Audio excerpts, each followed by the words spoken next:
ओम शांति।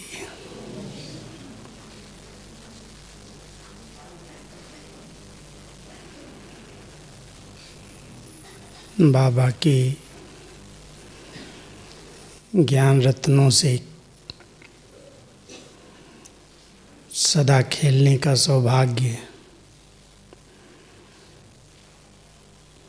आप सबको भी मिला है। ज्ञान सरोवर में सदा ही ज्ञान के रत्नों से खेलते हो ना। आज के वरदान में बाबा ने क्या कहा? आप सब मास्टर सतगुरु हो। आपके एक एक बोल बड़े अनमोल हैं।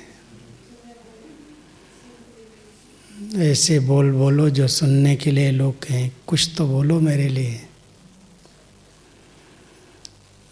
तो बाबा हम सबको बोल पर बहुत ध्यान खिंचवाते हैं, क्योंकि बोल से ही सब संबंध बनते और बिगड़ते हैं। संकल्प शक्ति तो विशेष है ही, वृत्तियों से वायुमंडल बनता है, लेकिन बोल व्यवहारिक जीवन के लिए बहुत मधुर और श्रेष्ठ होने चाहिए। आज हम सबके बीच 2-3 दिनों से दीदी की स्मृतियां हैं। दीदी मनमोहिनी, किसी ने देखा है जो ऐसे कोई बैठे हैं? हाथ उठाओ। एक है, बस एक। इतनी सभा में एक आत्मा बैठी है।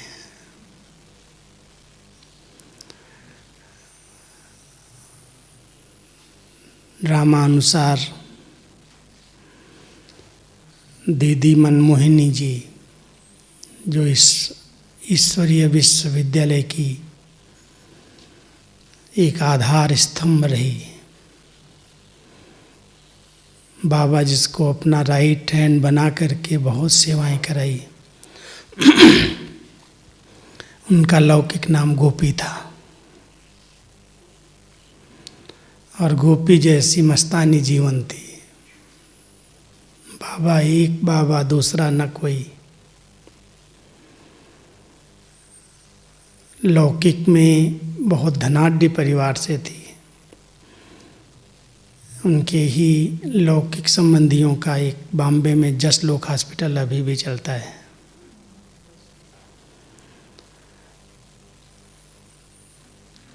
दीदी की बचपन में ही शादी हो गई थी,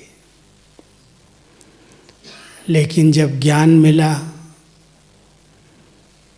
तो ज्ञान का इतना नशा चढ़ा। दीदी की लौकिक माँ और उनकी एक बहन कुमारी थी, शील दादी, सुना होगा नाम। बॉम्बे गाम देवी सेवा केंद्र पर रहती थी, और मदर का नाम क्वीन मदर था। वो भी मधुबन में ही थी। उन्होंने मधुबन में ही शरीर छोड़ा।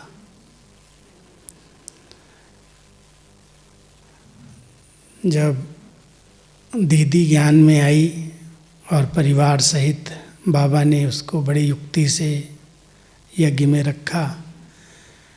सिलाई स्कूल खोला, बोर्डिंग खोली, सिलाई स्कूल खोल दिया, और सिलाई स्कूल की टीचर के रूप में दीदी को नियुक्त किया, क्योंकि उनके परिवार वाले बहुत हंगामा करते थे। तो दीदी बहुत लवफुल थी। लव भी था, लेकिन लवफुल बहुत थी। नियम और मर्यादाओं में बहुत स्ट्रिक्ट थी। शुरू से ही कंट्रोलिंग पावर थी। स्कूल में पढ़ाई नहीं किया। बाबा ने सोचा भी कि इस बच्ची को थोड़ा सा पढ़ा दिया जाए, तो पढ़ा नहीं, कुछ भी नहीं पढ़ा। लौकिक पढ़ाई लास्ट में भी साइन जो करती थी सिंधी में ही करते थे, हिंदी में नहीं। सिंधी में अपना नाम लिख देते। लेकिन जो विल पावर, बाबा से बहुत दिल का जिगरी प्यार था, उसने दीदी को बहुत आगे इस यज्ञ के अंदर नंबर 1 ले गया। जब सेवाएं प्रारंभ हुई भारत के अंदर, पहले तो माउंट आबू को चुनने के लिए, माउंट आबू का स्थान सेलेक्ट करने के लिए दीदी ही आई। कराची से बाबा ने कहा कि बच्चे जाओ भारत के अंदर देखो कौन सा स्थान पसंद आता है। तो यहाँ पर एक आश्रम था गंगेश्वरानंद का, बाबा का जो लास्ट गुरु थे, उनका निमंत्रण था कि आप माउंट आबू अपनी संस्था को लेके आओ। यहाँ बहुत अच्छे अच्छे तपस्या स्थान हैं, बहुत अच्छी गुफाएं हैं, ये ऋषि मुनियों का स्थान है, तो ये स्थान आप देखो।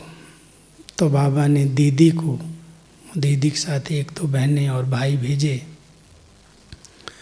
तो सारा आबू घूमे, देखते रहे कौन सा स्थान 400, 350, 400 लोगों को रहने के लिए चुना जाए।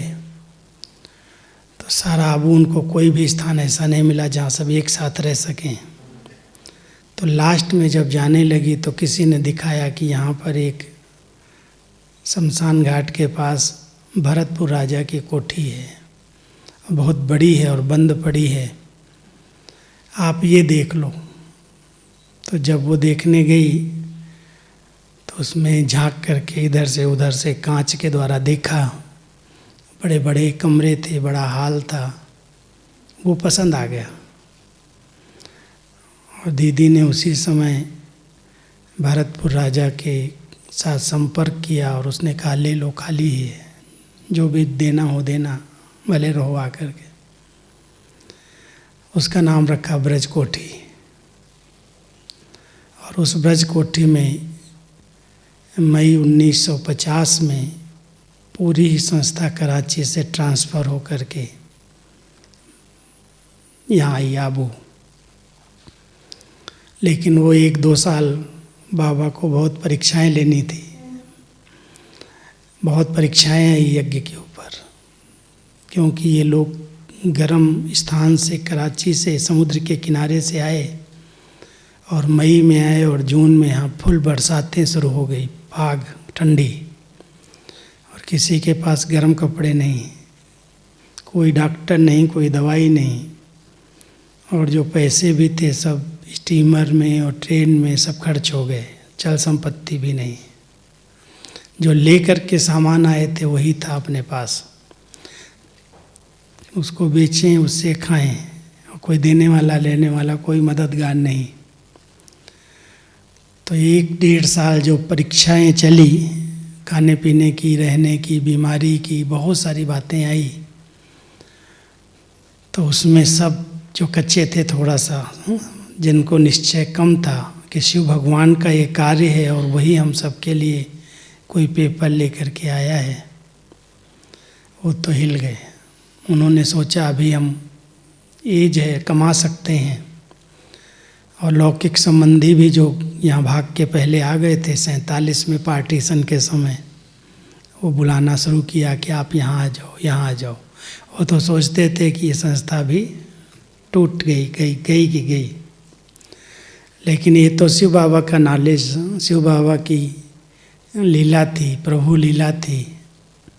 बाबा ने भूखा एक दिन भी नहीं रखा, किसी बच्चे को भूखा नहीं सुलाया। कहीं ना कहीं से पैसा आता था, भोजन बनता था समय पर। लेकिन फिर भी जिनको संशय था कि क्या होगा आगे चल कर के, वो तो हिल गए। और बाबा कहता था, बच्चे माया तो अजगर है, मुंह खोल के बैठी है, जाओगे दुनिया में तो कच्चा ही खा जाएगी। आज भी बाबा ने ना कच्चा खा जाती है।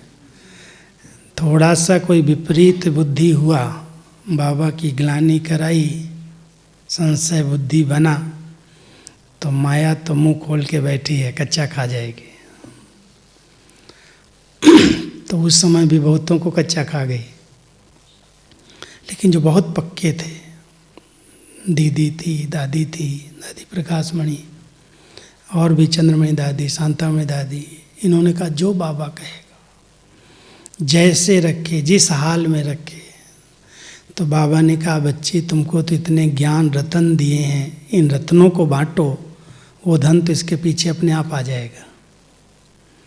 तो चित्र जो बनाए थे कराची में बैठ करके, वो चित्र सब लेके आए थे, और सभी चित्र ले करके फिर इलाहाबाद कुंभ मेले में पहला 52 में मेला हुआ, वहाँ पर गए लोग, और वहाँ से सेवाओं का प्रारंभ हुआ। और जब पहला सेंटर दिल्ली में खुला तो दीदी को ही बाबा ने कहा, अब तुम यहाँ पर संभालो। सेंटर खुलना शुरू हुए तो दीदी ने कमला नगर सेंटर में रह करके दिल्ली में फिर सेवाएं की। और जो दादियाँ दीदी कभी भाषण नहीं करती थी, मुरली भी कभी पढ़ के नहीं सुनाई, लेकिन जो उनका योग था, जो उनके पास एक आध्यात्मिक शक्ति का बल था, नियम मर्यादाओं का बल था, सब बहनों को ट्रेनिंग करती देती थी, सब दादियों को भी हैंडल करती थी। तो दीदी को दिल्ली की सेवा के लिए बाबा ने निमित्त बनाया। फिर सेवाओं का विस्तार होता गया, सेवाएं बढ़ती गई, और 65 में मम्मा जो बाबा की राइट हैंड थी, उन्होंने शरीर छोड़ा। तो जब 65 में मम्मा ने शरीर छोड़ा तो बाबा ने फिर दीदी को अपने साथ मधुबन में रख लिया। इतनी सब बहनें, इतनी सारी संस्था, इतना सारा विस्तार, तो इनको कंट्रोल, इनको संभालने के लिए, पालना देने के लिए आपको यहाँ रहना है। तो मम्मा की ही चारपाई पर, मम्मा के ही कमरे में दीदी आ गई 65 में मधुबन, और बाबा की फुल राइट हैंड बन के रही। मैं आया 71 में। तो बाबा अव्यक्त हो चुके थे, और बाबा ने अव्यक्त होते समय दादी को अपने साथ रखा था। दीदी को फिर भी बाहर सेवा पर भेज दिया था, उस समय भी वो बाहर थी, क्योंकि दीदी का बहुत प्यार बाबा से साकार में इतना था कि बाबा के बिना तो कैसे जिएंगे, कैसे रहेंगे। तो बाबा ने बहुत युक्ति से दीदी को उस समय बाहर भेजा, जब शरीर छोड़ा, अव्यक्त हुए। और दादी प्रकाश मणि बॉम्बे से, गाम देवी से यहाँ आई थी, वो सेंटर वहाँ संभालती थी। तो बाबा ने कहा, बच्ची तुम रुक जाओ, पार्टी को भेज दो। बाबा को ट्रांसफ़र होना था, अव्यक्त होना था। तो दादी को बाबा ने फुल एक दिन गाइड किया, पूरा यज्ञ दिखाया, कौन क्या है, क्या करता है, क्या कारोबार है। तो बाबा ने जब दादी को हाथ में हाथ दे के शरीर छोड़ा, तो दादी के अंदर वो पूरी विल पावर भर दी। जैसे पूरी रात दादी बैठ करके सबको फ़ोन लगाए, कोई माने ही नहीं, दीदी तो बिल्कुल नहीं माने, बाबा ऐसे कैसे जाएगा, हो ही नहीं सकता, शरीर छोड़ नहीं सकता। फिर भी दादी बड़ी हिम्मत से कहती, आप लोग आ जाओ, बाबा यहीं है, कहीं गया नहीं है, लेकिन कमरा चेंज किया है। तो 2-3 दिन की बहुत बड़ी परीक्षा थी दादी के लिए। तो दीदी आई, देखा, फिर दीदी और दादी, जब अव्यक्त बाबा आए गुलजार दादी के तन में पहली बार 21 जनवरी 69, तब बाबा ने सब पूरी आगे की प्लानिंग, कैसे यज्ञ चलेगा, कौन संभालेगा, कैसे बाबा आएगा जाएगा, और मुरली कैसे रिवाइज करनी है, वो सब डायरेक्शन दिए। और दीदी और दादी के ऊपर कलश रखा। ये दोनों मिल कर के अभी से मुख्य प्रशासिका और सह मुख्य प्रशासिका बन करके पूरे यज्ञ को संभालेंगी।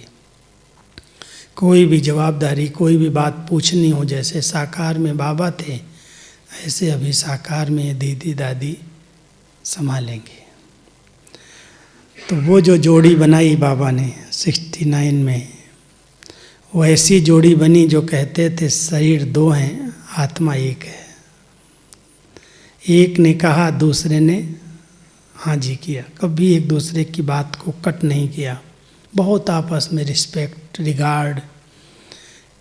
भले संस्कार भिन्न थे, संस्कार एक नहीं थे, लेकिन संस्कारों को मिलाया, अपने को झुकाया। कुछ भी हो जाए, मान लो आज कोई बात हम दीदी के पास लेके गए और आधा घंटे के बाद हम वही बात दादी को अगर सुना रहे हैं तो दादी बहुत मीठा मुस्कुरा के कहती थी, दीदी ने जो जजमेंट तुमको दी है, दादी उसमें 1% भी कोई अलग करेक्शन नहीं दे सकती। या दादी के पास कोई बात गई तो दीदी यही कहती थी, दादी ने जो कहा है वही होगा। माना इतना एक दूसरे के साथ कनेक्शन था। बहुत आपस में मिल कर के फिर प्लान किए कि हम दोनों मिल कर के अभी बाबा ने जो साकार में कहा है वो प्रैक्टिकल करना है। तो 71 में ही पहले विदेश में कुछ भाई बहनों को भेजा कि जाओ, वहाँ बाबा ने कहा है गली गली में, विदेश में, हर स्थान पर हर धर्म वाले ज्ञान सुनेंगे। तो लंदन में पहले निमंत्रण था और वहाँ 71 में दीदी दादी ने ही एक ग्रुप बना करके वहाँ पर भेजा। उसके बाद जो दीदी दादी ने यज्ञ की पालना की, सेंटर्स खोलने में, यज्ञ की वृद्धि में, विस्तार में, तो जब मैं पहली बार मधुबन में आया था तो दीदी ने मुझे देखा, 1 मास में रहा था और उस समय मेरी उम्र केवल 15 साल थी। तो दीदी ने दादी को बोला कि ये बालक जो है ना, ये यहाँ के लायक है, आप इससे बात करो। तो मुझे तो 1 महीने के लिए आया था स्कूल के छुट्टियों में, तो दादी मुझे अपने साथ जो बगीचा है ना पांडव भवन में, कुटिया के पास झूला पड़ा है, अभी भी है, बाबा का वो झूला था। तो दादी उस झूले पर मुझे ले गई और एक तरफ दादी और एक तरफ मैं। मुझे तो इतना दादी के विषय में ही पता नहीं था ये कौन है, लेकिन उनके साथ बैठने में बहुत डर लगता था, ऐसे कांपते थे ऐसे। दादी ने अपने साथ बिठा लिया और फिर पूछने लगी कि तुम कैसे ज्ञान में आए, कौन कौन ज्ञान में हैं, कितने लोग संबंध संपर्क में परिवार में हैं। तो जब मैंने सब बातें सुनाई तो दादी मेरी तरफ देख के कहती है कि दीदी की नज़र तुम्हारे पर पता नहीं कैसे पड़ी है, लेकिन तुम्हारा यहाँ रहना तो संभव नहीं लगता, क्योंकि मैं 3 पिता का इकलौता बेटा। हमारे पिताजी 3 भाई, उसमें 1 बहन 1 भाई, 2 ही जने थे परिवार में। तो ये जब बताया कि हमारे दादाजी जो हैं, पिताजी के बड़े भाई, बहुत एंटी हैं और वही मुझे साकार में बाबा के सामने आने नहीं दिया। पिताजी हर साल आते थे। मम्मा ने जब शरीर छोड़ा तो पिताजी मधुबन में ही थे, लेकिन मेरा चांस नहीं लगा। मैं छोटा भी था, स्कूल में पढ़ता था और दादाजी बिल्कुल सोचते थे कि अगर ये चला गया तो कुल का दीपक कौन रहेगा, इसकी तो शादी करनी ही पड़ेगी। तो इसके कारण बंधन था। तो साकार में मैं नहीं आया, लेकिन अचानक जब आया और दीदी की नज़र पड़ी तो दादी मेरे से इंटरव्यू ले रही थी और बाद में यही बोली कि तुम्हारी दिल तो होगी यहाँ रहने की। हमने कहा दादी आप अगर छुट्टी देंगी तो ज़रूर रहेंगे। कहती अभी छोटे हो, उम्र नहीं है, 3-4 साल और पढ़ लो और फिर अगर आने की दिल हो तो पिताजी की चिट्ठी लेकर के आना। तो मेरे मुख से निकला कि दादी बाबा तो कहता है विनाश होने वाला है, तो विनाश होने वाला तो मैं पढ़ के क्या करूँगा। तो दादी हंसने लगी, कहती अरे विनाश तो होगा, जब होगा जैसे होगा उसकी चिंता क्यों करते हो, पढ़ाई कर लो, जब बड़े होना तब आना। अगर फिर भी तुम्हारी इच्छा हो, बहुत इच्छा हो, तो बाबा आते हैं ना, उनसे बात करना। बाबा अगर छुट्टी देगा तो मैं बात करूँगी। तो बाबा उस समय कमरे में आते थे, अकेले अकेले मिलते थे। गद्दी थी, अभी भी गद्दी पड़ी हुई है ना, तो गुलजार दादी को गद्दी पर बिठा देते, भोग नहीं रखते थे, ऐसे गुलजार दादी बैठ जाती थी और बाबा आ जाते थे। और बाबा फिर रात में कभी कभी तो सुबह तक बैठे रहते थे गद्दी पर, और सब बच्चों को चांस मिलता था, जितनी देर बैठना है बातें करो, बाबा से रूह रियान करो। फिर उनके साथ बाबा टोली खिलाएगा, कभी ब्रह्मा भोजन कराएगा, कभी मतलब बच्चों का परिवार था जैसे छोटा सा, 50-60 लोग मधुबन वाले थे, और पार्टियां अगर आ गई तो 30-40-50 100-150 आते थे। तो हम कहते बहुत बड़ी सीजन है, क्योंकि अपने हाथ से सबको पानी गर्म करके देना, बाल्टियां पहुंचाना, उनके कपड़े धुलाई करना, उनके लिए भोजन बनाना, भोजन भी वही लकड़ियों पर चूल्हों पर बनता था। ये सब साधन तो बाद में आए ना बिजली के। तो बहुत बड़ी सीजन लगती थी, और जब ज़्यादा लोग आ जाते थे तो हम लोग बाहर होते थे, उनको कमरा देते थे, क्योंकि कमरे तो थे थोड़े। तो सब दादी कहती थी भाई दरी बिछाओ, सब एक साथ ही सो जाओ, चारपाई निकाल दो सारी।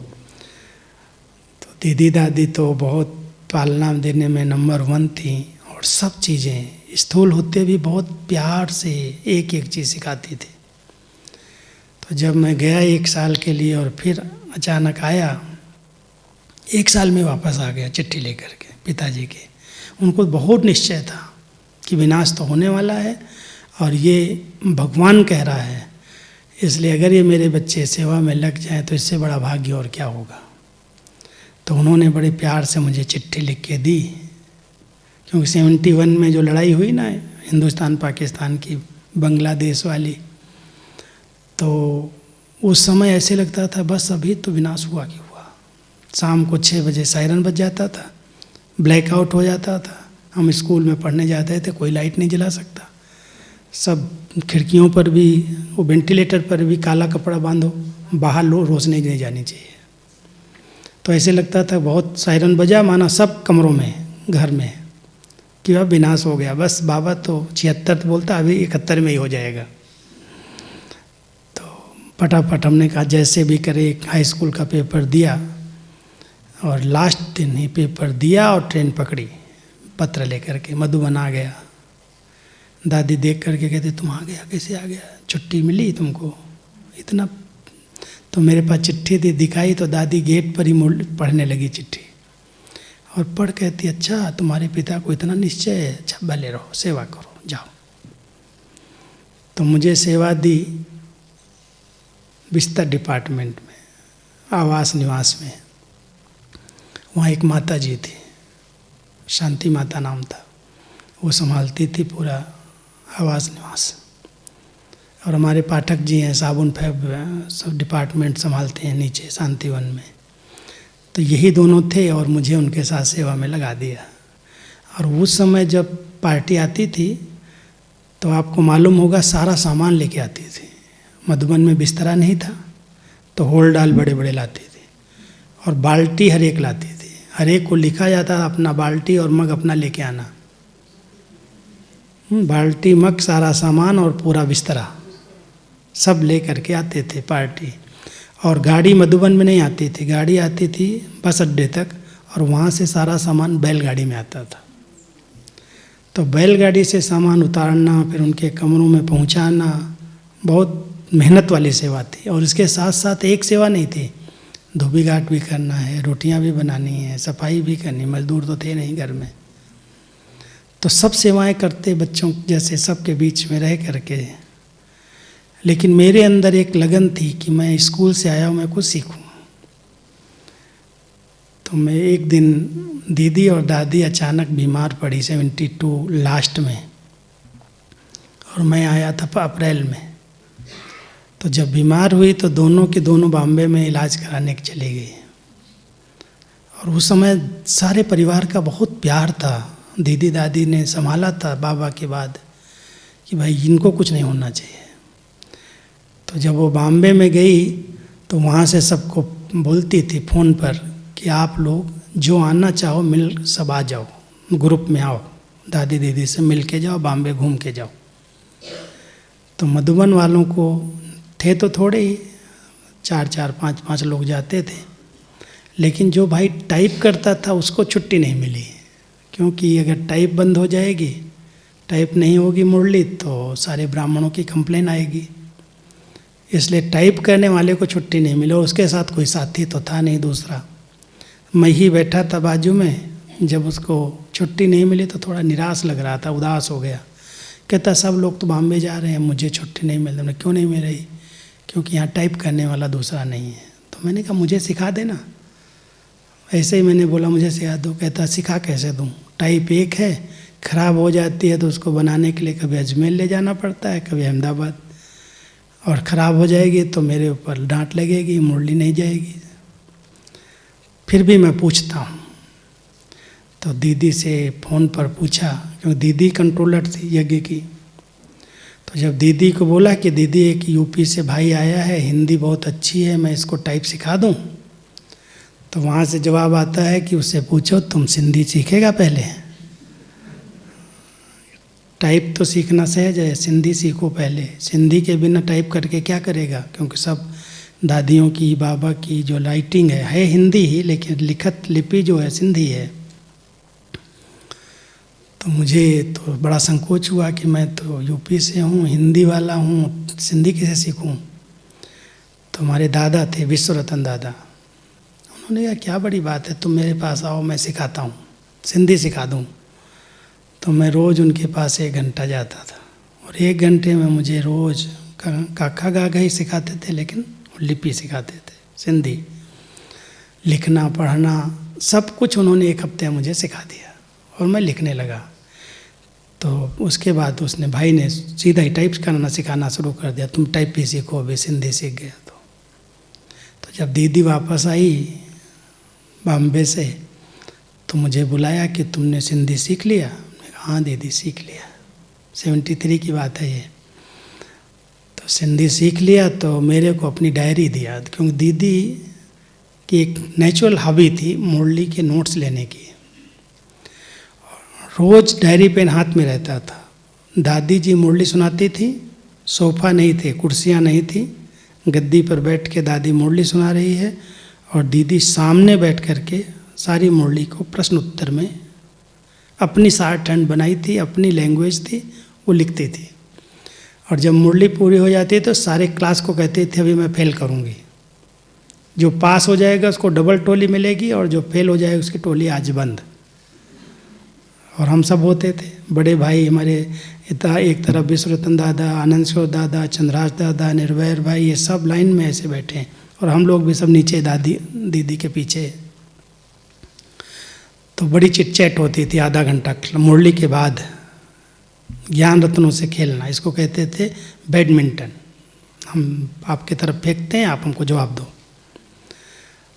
तो बड़ी रमणीकता से क्लास होता था। तो दीदी ने मुझे अपनी डायरी दी और कहा तुम पढ़ के दिखाओ मुझे। और दीदी का एक भी अक्षर मेरे को पढ़ने में नहीं आया। मैंने कहा दीदी ये सिंधी मैंने नहीं सीखी। कहती तो फिर क्या सीखा तुमने? मैं दीदी ये तो सिंधी लगती नहीं है, तो कुछ और ही भाषा है, क्योंकि वो लक्ष्मी नारायण लिखना तो LN लिख दिया, षष्ठी चक्कर लिखना तो SC लिख दिया, ऐसे कुछ तो अपने शॉर्टहैंड। तो ये क्या भाषा है, ये कौन सी भाषा, मुझे नहीं समझ में आती। कहती अच्छा कोई बात नहीं। एक दादी हैं, अभी भी हैं, कमलमणि दादी, कृष्णा नगर दिल्ली में है, वो दीदी के साथ रहते थे, और वो दीदी की राइटिंग सब पढ़ती थी अच्छी तरह से। तो मुझे कहा तुम इन दादी के पास जाओ। तो मैं छोटा था, चला जाता था, फिर टाइपराइटर जहाँ थी वहाँ पर उनको बुला लेता था कि मेरे को पढ़ के दो, मैं टाइप करना शुरू करूँ। तो दादी बहुत बहुत भोली, बहुत सीधी है, कमलमणि दादी अभी भी बहुत प्यार से ऐसे रहती है। तो दादी आ जाती थी, मेरे को सिखाती थी, और मेरे को फिर दीदी कहती थी तुम कार्बन कापियाँ निकालो। अंतरदेशी होता था उस समय 10 पैसे वाला, क्योंकि दीदी को सभी पत्रों का जवाब देना, जितने बाबा के पास पत्र आते थे साकार में बाबा खुद उत्तर देते थे, और फिर दीदी ने बाबा की ड्यूटी संभाली पत्रों की। कोई काम नहीं करना 10 बजे तक, जब तक सब पत्रों का उत्तर नहीं जाएगा। तो दीदी मेरे को कहती थी तुम एक तरफ बाबा की मुरली के प्रश्न उत्तर लिख के लाओ, टाइप करके लाओ, और दूसरी तरफ फिर जो बैठती थी बहनें हाथ से लिखने के लिए, वो 60 में छोटा पन्ना जो पीछे होता है उसमें पत्रों का उत्तर होता था। तो मैं कभी 4 बार, कभी 5 बार, क्योंकि कार्बन कापी तो 4-5 अच्छी निकलती थी, फिर डल हो जाती, तो मैं टाइप करना लगा। तो दीदी का सेवादारी बन गया, क्योंकि ये सारी पोस्ट मिल गई, बाकी सब काम तो थे, वो तो करना ही पड़ता था, वो सेवाएं छूटी नहीं। लेकिन टाइप्स और प्रश्न उत्तर निकालने की सेवा मिल गई, टाइप करने की। फिर दीदी लॉफुल थी और बहुत मर्यादाओं पर बहुत पक्की थी। कोई भी दिन कोई ने अगर क्लास नहीं किया, योग नहीं किया, तो उसको आंख जरूर दिखाते थे, क्योंकि थोड़ा परिवार था, सबके ऊपर नज़र थी। उसको बुला के पूछती थी, आज तुम कहाँ थे, तुम्हारी तबीयत ठीक है, नाश्ता किया है, फिर अमृत वेले कहाँ थे, मुरली क्लास में क्यों नहीं आए। फिर कहती थी, देखो यहाँ पर भी सफ़ेद ड्रेस वाले मजदूर रहते हैं। दीदी की भाषा, सफ़ेद ड्रेस में मजदूर रहते हैं, ध्यान रखना, इनके संग में कभी नहीं आना। तो मैं कहता, सफ़ेद ड्रेस में मजदूर क्या होता दीदी? कहती है, केवल खाते हैं, कपड़ा लेते हैं, सेवा करते हैं, इनका ध्यान पढ़ाई पर नहीं है, मुरली पर नहीं है, योग पर नहीं है, तो मजदूर नहीं तो क्या है। ऐसे कान खींचती। तो ऐसे के संग में न जाना, न बैठना, न उठना। संग दोष बहुत खराब होता है, संग तारे को संग डुबो देगा। तो यहाँ भले समर्पित हो गए हैं, लेकिन खाने पीने के लिए समर्पित हुए हैं, सेवा के लिए समर्पित हुए हैं, लेकिन अपनी उन्नति के लिए नहीं हुए हैं। इसलिए अगर कोई स्वोन्नति पर ध्यान नहीं देता, अगर कोई पर चिंतन और पर दर्शन करता है, अगर कोई नेगेटिव वातावरण बनाता है, तो ऐसे संग से अपनी संभाल करना, उनके संग में न उठना, न बैठना, न जाना। तो बहुत ध्यान से दीदी ऐसे ध्यान खिंचवाती थी, और पढ़ाई और मुरली और नाइट क्लास, एक दिन भी किसी ने मिस किया तो उसकी खैर नहीं है। मधुबन में रहने के लिए उसको बहुत अलर्ट रहना पड़ेगा। और अगर कोई ने लौकिकता में आकर के किसी से थोड़ा सा एकांत में बात किया, हंसी मजाक की, बहनें आती हैं, बहनों के साथ कोई अकेले में बात कर रहा है, तो दीदी को पता चल जाए, रिपोर्ट चली जाए, तो दीदी उसके साथ फिर बहुत धर्मराज की तरह मिलती थी। कहती थी, तुमको ईश्वरीय नियमों का पता है, मर्यादाओं का पता है, ये ईश्वरीय कायदे हैं, कोई से अकेले में बैठ के बात नहीं करनी, ये फैमिलियरिटी है, लगाव झुकाव की निशानी है। इसलिए जो बात करनी सभा में करो, सामने करो सबके, अकेले में नहीं करना। और अगर तुमको माया बहुत सताती हो तो मुझे बता देना पहले से, दुनिया पड़ी है, शादी कर सकते हो। इस ईश्वरीय विश्वविद्यालय में प्योरिटी फर्स्ट है। बहुत अटेंशन और बहुत लॉफुल होकर के एक एक को शिक्षाएं देती थी। दीदी की परख शक्ति नंबर 1, बाबा से प्यार होने के कारण, लाइन क्लीन होने के कारण, सामने आने वाली व्यक्ति की पूरी जीवन कहानी जैसे दीदी के सामने आ जाती थी। पता चल जाता था ये यज्ञ में समर्पित हो सकता है, ये यज्ञ का कैसा बच्चा है।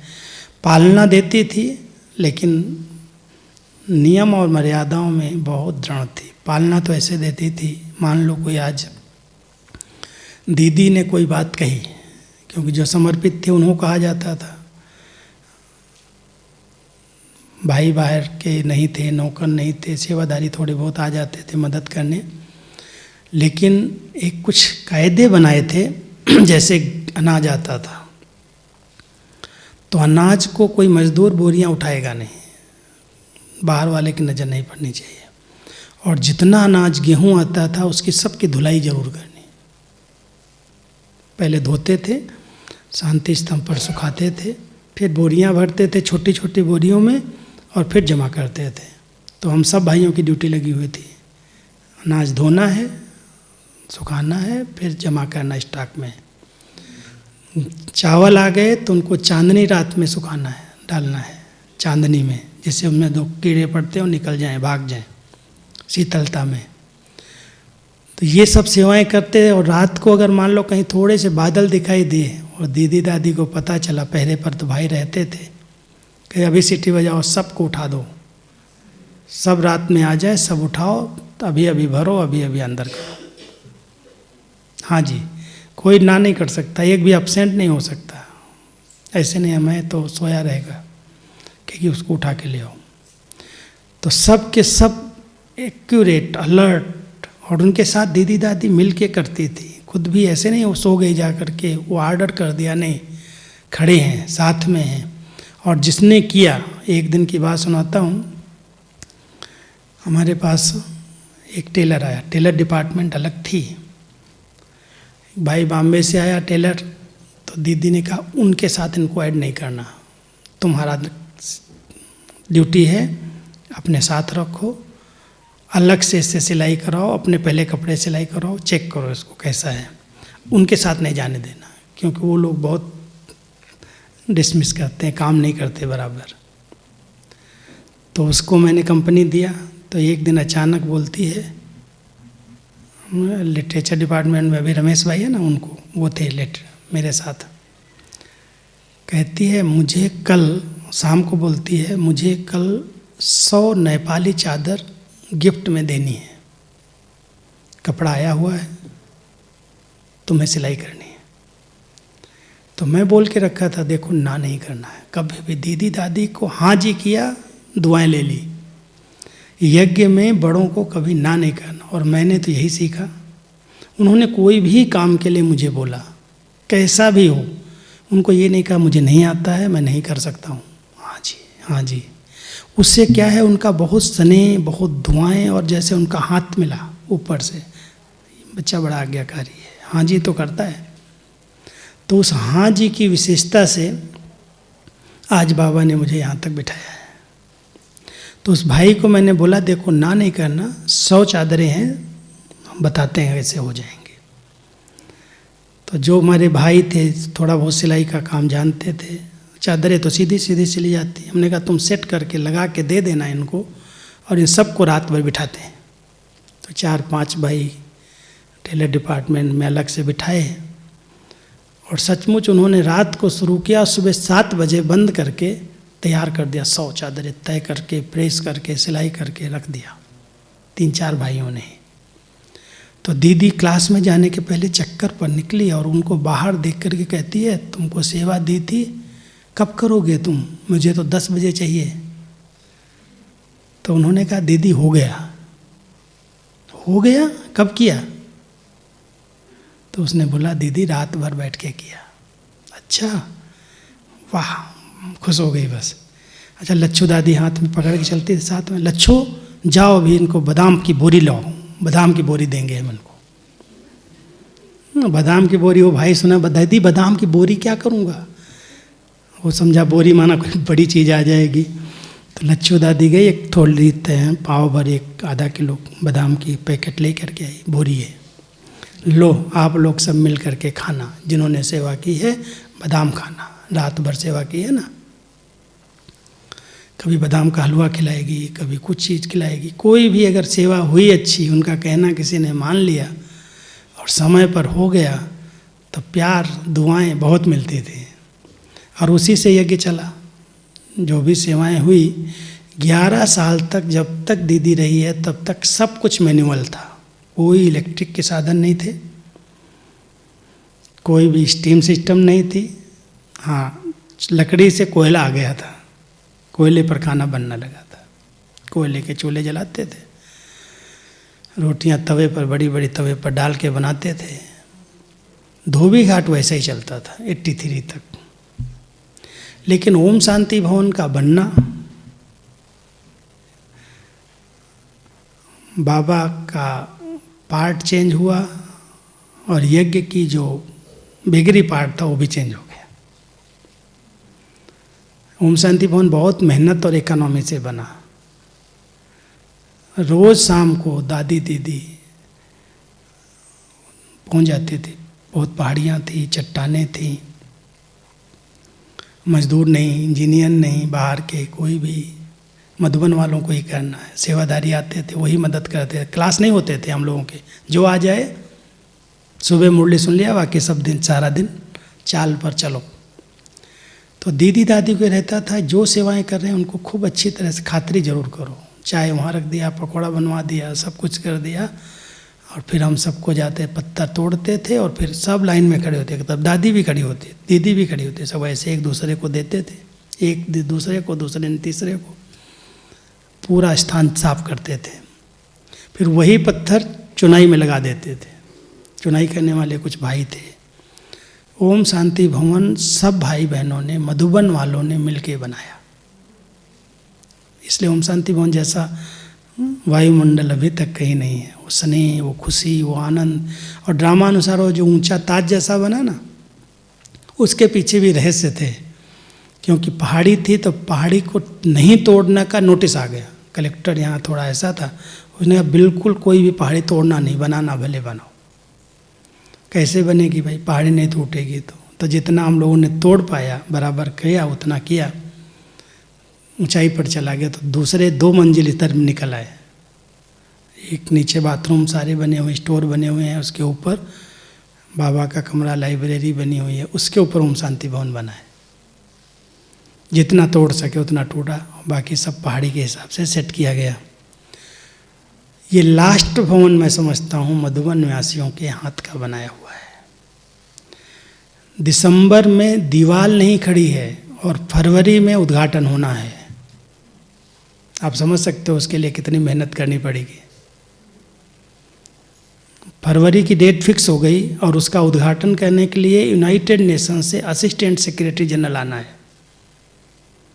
तो दीदी दादी को तो इतना था कि इतने बड़े बड़े वीआईपी आ रहे हैं, और दादी ने कह दिया कि सारे भारत के भाई बहनों को मैं बुलाना चाहती हूँ। कम से कम हाल जितना है उतना तो भरना चाहिए, 3000 लोग तो आने चाहिए। आएंगे, रहेंगे कहाँ? ज्ञान सरोवर तो है नहीं, दूसरे स्थान तो थे ही नहीं, सुखधाम भी नहीं था, विज्ञान भवन भी नहीं था उस समय। तो सारे आबू के होटल बुक करवाए। आबू के होटल बुक कराए तो उसमें इतने गंदगी, होटल के बिस्तरे देख करके उल्टी हो जाए, और गर्म पानी देना, फरवरी में ठंडी बहुत होती। हम सब की ड्यूटी लगा दिया, एक एक होटल दे दिया कि जाओ सब बिस्तर साफ करो, पानी की व्यवस्था करो, सब व्यवस्था करो। जिसको वहाँ रखूँ वो रोने लगे, वो रहने के लिए तैयार नहीं। मेरे को यहाँ क्यों रख रहे हैं भाई, क्या करें, इतने लोग आ रहे हैं। 1.5-2 महीने में दीवार बनी, कैंचियाँ बनी, कैंचियों का रंग हुआ, छत पड़ी, 1-2 दिन में पूरे मुजाइल टाइल डाल दिए गए, फटाफट तैयार हुआ और 8 फरवरी को उद्घाटन हो गया। आप समझ सकते हैं कितनी मेहनत की होगी सबने। सब ने मिल करके उस स्थान को तैयार किया और फटाफट उसका जब उद्घाटन हुआ तो उस समय एक दादी ने शरीर छोड़ा। पुष्प शांता दादी थी, कुलाबा में रहती थी, बॉम्बे में। बहुत बाबा की अनन्य बच्ची, बहुत अच्छी ट्रांस मैसेंजर थी। और जाने के पहले बोली कि देखो मुझे हॉस्पिटल में नहीं ले जाओ, मेरे को इस टाइम पर शरीर छोड़ना है। तो सब ने सोचा ऐसे ही बोल रही, फिर भी ले गए ज़बरदस्ती हॉस्पिटल में। हॉस्पिटल में ले गए। हॉस्पिटल में लेटे लेटे डॉक्टर और नर्सेज को बोलती है देखो मेरे शरीर छोड़ने का ये टाइम है और आप सब आओ हमारे पास, जितने लोग हैं सबको बुलाओ, मैं टोली खिलाऊंगी। तो सब ने सोचा दादी है चलो बुला रही है। सब भाई बहनें भी, बीके भाई बहनें परिवार और दूसरे सारे डॉक्टर नर्सेज सब आई, उनको दृष्टि दिया, बहुत प्यार से टोली खिलाई अपने हाथ से। और जो टाइम बोला था उस टाइम ऐसे किया, ट्रांस में जैसे जाता है ना ऐसे शरीर छोड़ दिया। पुष्प शांता दादी थे और 8 फरवरी को ही छोड़ा, हॉस्पिटल में ही। तो बाबा को बताया, संदेश मंगाया गया कि ऐसे ऐसे यहाँ उद्घाटन हो रहा, वहाँ शरीर छोड़ दिया। तो बाबा कहता उस बच्चे की बड़ी दिल थी ना कॉन्फ्रेंस देखने की, तो बाबा वतन में बुला के उसको कॉन्फ्रेंस दिखाएगा। तो 8 फरवरी को उसका उद्घाटन हुआ 83 में। और उसके बाद 28 जुलाई को दीदी ने शरीर छोड़ा। केवल ये 7-8 महीने का, 6-7 महीने का अंतर था। लेकिन दीदी की जो लगन थी लास्ट दिनों की, बीमारी कोई ऐसी खास नहीं थी, बस लगन लग गई थी, अब घर जाना है, अब घर जाना है, अब घर जाना है। ये जो भावना अंदर जगी सब बातों से उपराम हो गई। सब कुछ कर रही है, कोई चीज़ सेवाएं छोड़ी नहीं, पढ़ाई नहीं छोड़ी, सब कुछ किया, लेकिन बुद्धि से हर बात में डिटैच। एक दिन अचानक अमृत वेला योग कराती थी, तो योग कराने में थोड़ा लेट आई, तो सबने सोचा पता नहीं दीदी की तबीयत ठीक नहीं है। तो बाथरूम में गई तो ऐसे टकरा गई दीवार से, टकराई तो यहाँ पर थोड़ी चोट लगी, ब्लड निकला। तो कोई गए भाई लोग देते हैं बहने डिस्पेंसरी से, तो पट्टी अट्टी किया तो लेट हो गई। तो सबने पूछा दीदी क्या हुआ, तो दीदी कहती पता नहीं मुझे आज चक्कर आया। तो दादी ने कहा शायद एज बड़ी हो गई है, 65 के ऊपर थी, तो दीदी एक बार आप आंखें चेक करा लो, चश्मा लगता है इस एज में थोड़ा सा। तो दीदी को बॉम्बे भेज दिया, और बॉम्बे में जब चेक कराया तो डॉक्टर्स ने कहा आँखों में तो कोई इतनी प्रॉब्लम नहीं है, लेकिन यहाँ जो ब्लड आता है आँखों में, इसके लिए यहाँ ट्यूमर हो गया ब्रेन के अंदर, छोटा सा ट्यूमर है, और इस ट्यूमर का ऑपरेशन हम कर देंगे, कोई बड़ी बात नहीं है।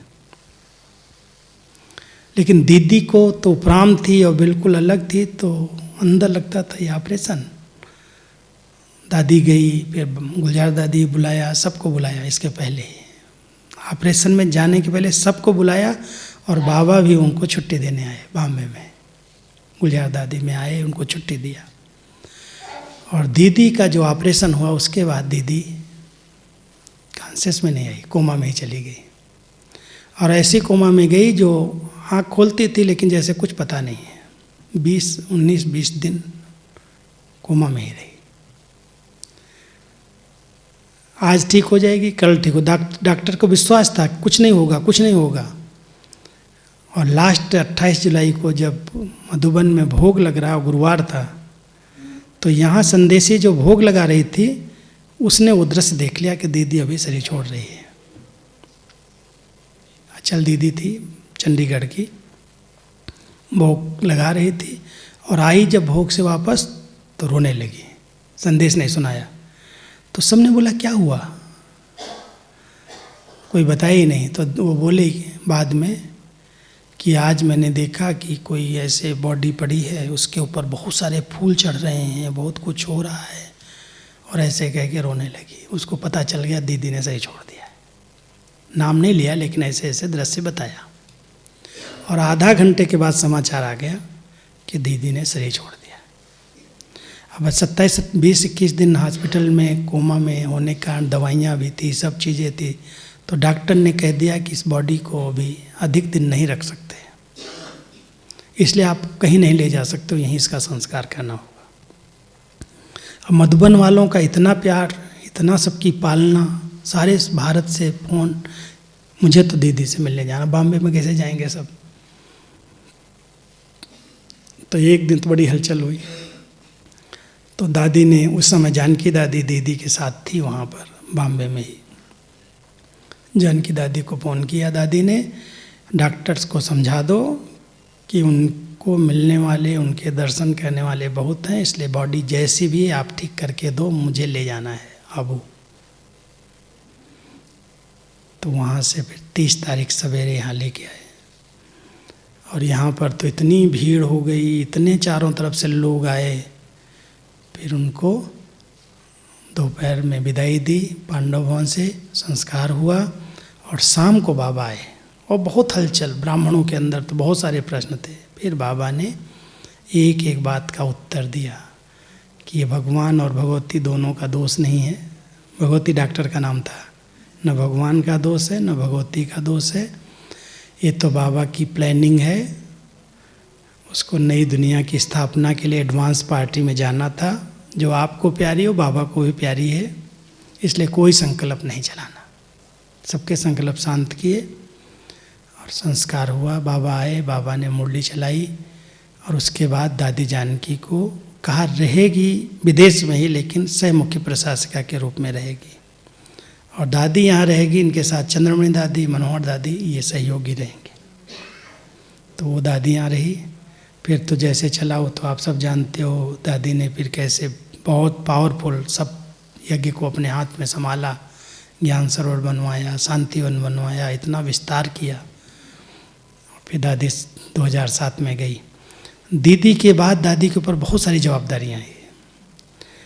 तो दादी ने एक दिन मुझे बुलाया कि तुम तो दीदी के समय बहुत मदद किया है, बहुत सेवाएं की है, मेरा विचार है ये जितनी पोस्ट आती हो तुम संभालो। मैंने कहा हाँ जी करने की तो आदत शुरू से डाली थी। तो पहले दिन ही मुझे इतने सारे पत्र दे दिए कि ये सब पत्र पढ़े हैं, इनको पढ़ो और पढ़ करके जवाब दो। मैं लेके गया कमरे में, पहला पत्र पढ़ा, उसमें इतनी सारी बातें लिखी थी डिस्टरबेंस की। पढ़ करके मेरा तो माथा घूम गया, हमने ये जवाब मुझे नहीं आता।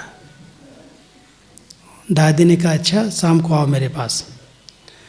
अब डेली मैं दादी के पास 4 बजे, जब सब दादियाँ 3 साढ़े 3 बजे तक तो भोजन करती, उसके बाद रेस्ट में जाती, दादी को नींद नहीं आती, मुझे बुला लेती थी। फिर 1 घंटा अपने साथ बिठाती थी। अच्छा तुमने क्या पढ़ा, हाईलाइट करो, बताओ मुझे। और फिर ऐसे बैठ जाती थी आंख बंद करके, तुम लिखो। सारे पत्रों का उत्तर लिखाती थी। 1 घंटे में जितने पत्र फटाफट बोलती जाती थी। अच्छा ये बात, जैसे साहब उसको ही पता है क्या हो रहा है। तो ऐसे करके मैं दादी के पास रोज जाता था। काफ़ी समय तक मैं जाता रहा। फिर दादी नीचे जब बनने लगा, नीचे सेवाएं शुरू होने लगी, तो वहाँ पर भी ऐसा ही संबंध रहा। लेकिन दीदी दादी की बहुत ऊंची पालना, पढ़ाई, इतना साथ मिला, इतना संग मिला, और आज उनकी तपस्या से, उनके त्याग से, उनके बलिदान से इतनी सेवाओं का विस्तार हुआ है। इसलिए दीदी और दादी की जोड़ी गाई हुई है। बहुत सारी विशेषताएं हैं। हमने 25 विशेषताएं इस बार इंटरनेट पर भेजी हैं। शायद यहाँ सुनाई हो, पता नहीं, मधुबन से भेजी गई हैं सेंटर्स पर। तो सुनाएंगे तो बहुत टाइम हो जाएगा, अभी समय पूरा हो रहा है। लेकिन दीदी दादी की पालना ने यज्ञ को इतना विस्तार दिया और निर्विघ्न यज्ञ चलाया। कोई कंप्लेन किसी की लिख के जाती थी तो सुनी सुनाई बातों पर कभी विश्वास नहीं किया। मान लो आज हमने किसी कंप्लेन सुनाई कि ये भाई ऐसे किया, ऐसा करता है, कहते थे अच्छा तुम बैठ इधर। उसको बिठा लिया और जिसकी कंप्लेन कर रहा उसको कहा अभी बुला लो, अभी बुला लो, कल के लिए, घंटे के लिए नहीं, यही उसको यही बिठाया हुआ है। अब वो आया, उसके सामने उसे बोला अच्छा बताओ अब क्या बता रहे थे। अच्छा ऐसा हुआ क्या, वो अपनी बात करेगा, वो अपनी बात करेगा। दोनों को फिर मिला करके कहेगी अच्छा कोई बात नहीं, अभी से कंप्लेन नहीं करना, अभी से गलती नहीं करना। एक दूसरे को टोली खिलाओ, गले मिलो और फिर जाओ, आराम से रहो, कोई कंप्लेन नहीं आनी चाहिए। तो सुनी सुनाई बातों पर कभी भी एक्शन नहीं लिया और कभी भी उसके ऊपर निर्णय नहीं लिया। सबकी सुनी, सबकी समाई और सबको एकता के सूत्र में बांध करके रखा। कोई भी दो मतें नहीं हुई और आज उसी आधार से इतनी सेवाओं की वृद्धि हुई है।